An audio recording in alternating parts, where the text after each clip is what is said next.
ప్రధానంగా కులము అనగా 6 చక్రములను చెప్పుకున్నాం. ఇది కులం అంటే మరొక అర్థం ఉంది కదా, ఏమిటి? జాతులు, వంశాలు కదా. సరే, అది చూద్దాం.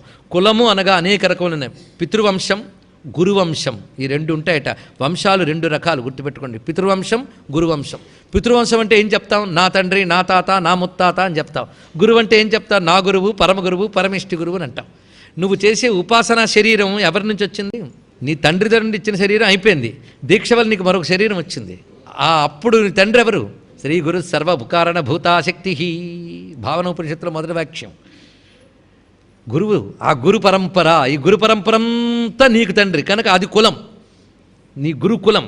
గురుకులం అంటే ఇది గురు పరంపర. ఈ గురు పరంపరలో నీకేం చెప్పారో దాని ప్రకారం అమృతం తయారు చేసుకున్నావు, అది కులామృతం. దానితో అమ్మవారిని ఆరాధన చేస్తున్నావు. నువ్వు ఏ కులం ప్రకారం అమృతాన్ని ఇస్తున్నావో ఆ అమృతాన్ని ఆనందంగా అమ్మవారు పుచ్చుకుంటూ రసికురాలుగా ఉంది, అది కులామృతైక రసిక. ఇది మనకు అర్థం అండి. ఎన్ని కనబడుతున్నాయో చూడండి. అయితే కులం అనే మాటకి అనేక రకాల అర్థాలు ఉన్నాయి, ఇప్పుడు చూద్దాం. నకులం కులమిత్యాహు ఆచార కులముచ్యతే అన్నాడు. కులం అంటే ఏంటో కదయ్యా, ఆచారమే కులము అన్నాడు ఇక్కడ. అంతేగాని ఏదో కులంలో పుట్టినంత మాత్రాన కులం వాడు అయిపోడు, ఆ కులం యొక్క ఆచారం పాటించాలట. అందుకే దర్శనాన్ని సర్వాణి కులమేవ విశంతిచ అన్నాడు ఇక్కడ.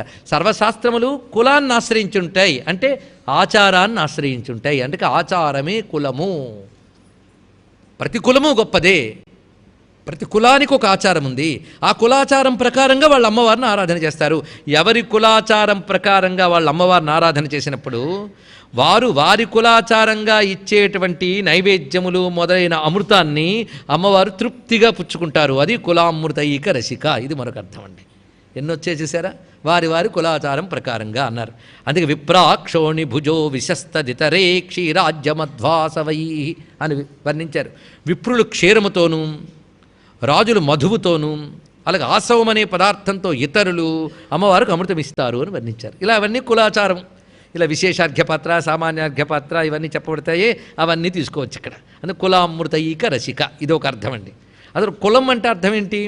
కులం అంటే కు అనగా భూమి, భూమి యందు లం అంటే లయం, భూమి యందు లయమయ్యేది అన్నారు. అంటే భూమి అనగా మూలాధార స్థానం, అక్కడ లయమయ్యేది అని అర్థం. అంటే మూలాధారం నుంచి బయలుదేరిన కొండలిని యోగికి సహస్రారం వరకు వెళుతుందండి. ఆ వెళ్ళగానే వెళ్ళడం మహా కష్టం, చెప్పినంత తేలిక కాదు.